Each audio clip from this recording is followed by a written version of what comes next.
Nah, kita sebelum mulai, ini kita bahas dulu bro, rate cut di Ya, September. Itu prediksinya berapa bro kira-kira rate cut? pasti udah mendekati 100%. Ya. Dimana kalau kita ngomong data yang paling aktual itu sebenarnya bukan proyeksi atau dari media, Ya, tapi dari prediction market. betul. Odds-nya dari prediction market udah close to 100%.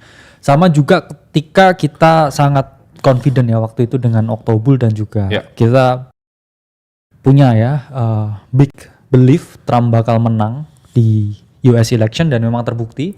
Itu kita juga lihat chartnya dari prediction market. Ya. Dan sekarang ya September rate cut ya ini chance-nya itu udah mendekati 100%. So I think it will unlock lot of liquidity ya, enough liquidity. Dan pastinya banyak-banyak aset resiko ini mulai dapat catching the beats ya. Ya. Dan gimana kalau menurut tuh terhadap apa namanya inflasi di US ini kan sebenarnya mereka tetap pengen tekan kan, mereka nggak pengen inflasinya terlalu tinggi juga.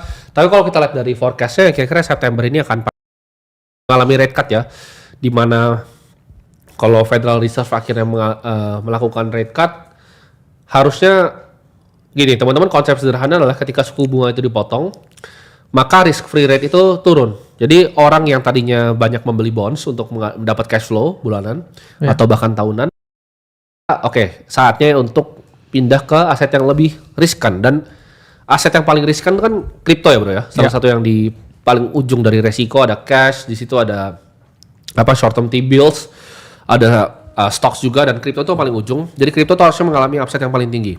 Ya ini kalau kita ngomong ya 87% ya chance-nya di ya kita ngomong poly market, dan I think it will happen ya rate cut-nya. Dan apakah akan sell the news, dan konsensusnya pasti di 425 ya bro ya. yes, Kemungkinan jadi di 425 dan forecast-nya juga harusnya di 425. Harusnya akurat ya. harusnya akurat. Harusnya akurat dan nggak miss, dan ini beberapa stok akan naik. Dan gini, kalau tech play itu banyak banget yang driven by narasi juga kan. Narasi AI itu lagi kencang banget bro. Dan pertama kali Elon Musk tuh kemarin disalip sama Larry Ellison karena ada apa namanya OpenAI, ada deal dengan Oracle. Dan itu gini, kalau ada satu tech yang kadang naik 101 billion bro. Ya itu outlier ya kita ngomong. Luar biasa ya, kenaikan hartanya luar biasa sampai 400-an billion dia, Larry Ellison sekarang orang paling kaya di dunia. Ini biasanya tech itu mover pertama. Ketika tech itu kan AI yang paling kita tahu lah, AI itu bakal industri yang paling maju, oke. Tapi gua dan Bro Kakak kayaknya untuk bermain di kita utilize AI. Kita utilize tapi kita nggak bermain di dalam industrinya. Nggak dalam industrinya karena nggak punya ads di sana. Kita nggak punya di sana, dan mungkin kita, karena ini juga ya Elon Musk nggak fokus juga ya. Karena kebanyakan main politik juga. Sekarang lagi rame dia ya. Jadi memang dia kesalip, ya itulah pentingnya untuk fokus benar. Ya.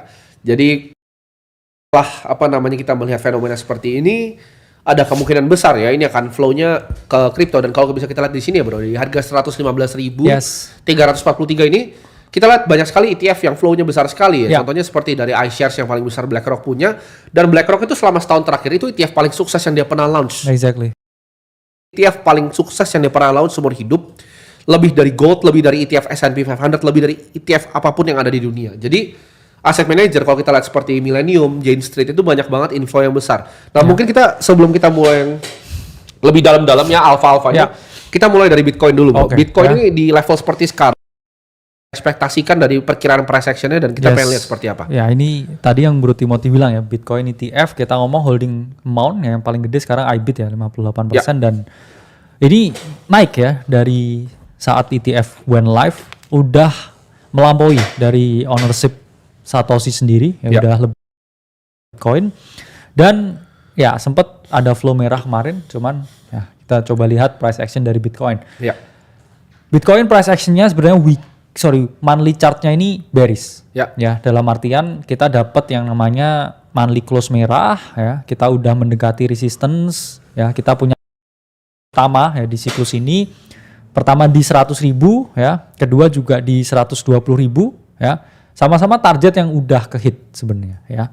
Dan tepat ya setelah 120.000 kita dapat yang namanya selling pressure dan market mengalami yang konsolidasi. Kalau kita lihat juga ya, bearish divergence di dalam monthly chart-nya ya, di mana harga mengalami kenaikan ya, tapi oscillator mengalami penurunan. Cuman ini balik lagi, ini technical analysis. Kita juga harus lihat dari fundamental analysis. Itulah mengapa saya kalau ditodong ya 50-50 dalam artian fundamental bullish, technical patut diwaspadai. Dan kalau kita ngomong sekarang weekly chart seperti apa ya, kita retest di area tepat ya di 107.000, di mana kita juga banyak sekali ya update buat member-member AC yang ada di dalam. Dan seperti apa outlooknya ya, outlooknya I think we are approaching lagi di range high-nya di 120.000 dan about time ya kita making a new all time high kalau memang jadi red cut dan probabilitanya memang gede juga more red cut. Dan ini didukung oleh pergerakan juga altcoin. Kenapa? Karena kita lihat ya Bitcoin dominance-nya ini udah dropnya parah ya. Kalau kita ngomong Bitcoin dominance ini drop lebih dari 12% nih. Kalau kita lihat is a very massive drop ya di area 66% ya. Bayangkan drop dari dominance itu bisa bawa Ethereum ya dari 2.000 ke 4.500 dan juga ya semua altcoin kita lihat very good runner ya, Solana, Ethena, Hyperliquid, mereka rally-nya udah ratusan persen semuanya. Jadi kalau kita ya driving ya kita harus melihat ya potensi outlook untuk kenaikan harga beberapa bulan ke depan ini. Karena memang top market ya 518 hari setelah halving, kita ini sudah mendekati puncak siklus market dan saya udah ngomong sekarang kita memasuki fase euforia dan mania. Ya tech company yang juga udah nyusup ke crypto nyusup ke tech company dan market udah merasa ini euforia, udah OTW euforia kalau kita ngomong. Saya rasa di ini bro ya, di apa namanya di era seperti sekarang banyak orang-orang yang sudah melek tentang investment juga ya. Dan kemarin ada salah satu tokoh yang dulunya biasa banyak diremehkan bro, yaitu Jack Paul. Banyak yang tahu dia cuma peboxing ya bro, tapi dia punya visi yang ternyata luar biasa bro. Ya. Dia invest di berbagai macam, ada project crypto juga, Polymarket. Dia masuk di seed round-nya Polymarket, Anduril tuh defense teknologi, dia masuk juga. Dia bahkan masuk di OpenAI bro. Ya. Pas masih growth stage, dan itu kayaknya nggak banyak yang bisa dapat itu. OpenAI pas growth stage, dan banyak yang bilang dia badut kan sebenarnya. Yeah. Oh cuman boxing, tapi orang nggak paham dari uang boxingnya itu apa yang dia lakukan. Menurut gue sih hormat Jack Paul ya, angkat topi kita. Kalah kita sama Jack Paul. Investasinya luar biasa. Karena kan balik lagi kan dia punya fund manager. Jadi dalam investasi pun kadang kita juga harus paham ada orang yang lebih jago dari kita dan kita juga harus fokus dulu dari yang paling penting dari investasi, yaitu adalah money-nya ya. Ada atau enggak money-nya. Percuma orang ngomong investasi tapi enggak ada capital juga enggak akan bisa jalan ya. Jadi Jack Paul paham ya mainin apa yang dia paling jago ya di media dan akhirnya dia reinvestasikan ya cloud yang dia punya dan banyak deals juga. Ya kalau Logan mungkin lebih ini ya banyak ke beberapa play yang seperti Prime ya, dia banyak masuk. Jadi apa yang dia involve langsung. Dia involve langsung. Jadi mirip seperti Mr. Beast punya ini ya, apa Feastables juga ya. Karena kan juga collab ya, Logan Paul dengan Mr. Beast ya, buat itu produk yang namanya Lunch. Ya. Prime jadi sama ada makanan ringan buat lunch. Snack. Ya. Dan itu menurut gue fenomena yang lumayan menarik, di mana kalau misalnya nanti anak muda yang lihat mereka ya, yang look up ke mereka itu akhirnya melihat bahwa oh mereka tuh punya investing acumen yang jago nih, mereka berbisnis yang jago, itu akan mendorong anak-anak muda apalagi Gen Z ya kita sebutnya. Gen Z itu akan lebih melek bro, karena kita bisa lihat di sendiri ya. Indonesia tuh pertumbuhan industri kriptonya luar biasa. Kita kan di sini juga bukan sebagai market komentator, kita market partisipan dari kita punya family office fund juga di kripto yang fokus di kripto. Kita juga memiliki exchange ya bro ya. Jadi kita gue dan bro kakak ini juga pedagang ya bro ya. Kita tahu persis apa yang terjadi.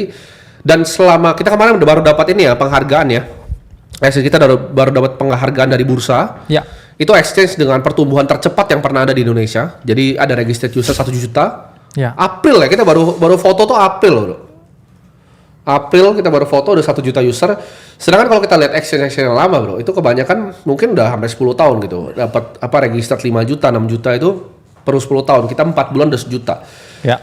Jadi kita harap industrinya bertumbuh terus dan mayoritas kayaknya yang pendaftar itu Gen Z bro banyak kan ya. Gen Z bentok milenial kayaknya, setengah-setengah lah. Ya ini mungkin bisa kita ini ya tunjukin ya ini. Nah ini Vlog Wins Sadewa Award. Boleh tuh. Nah, bisa lihat. Jadi kita dapat penghargaan itu recognize for the most significant improvement in Indonesia crypto market share. Jadi kita tuh bukan cuma sekedar, dan kenapa kita bikin ini? Sebenarnya kita untuk berkontribusi kebalik. Karena tanpa kripto ya nggak ada gua di sini, nggak ada Bro Kakak juga duduk di sini. Jadi tanpa kripto ya kita nggak ada di sini. Itu cara kita untuk give back ke negara juga. Bikin akses supaya orang lebih gampang ya.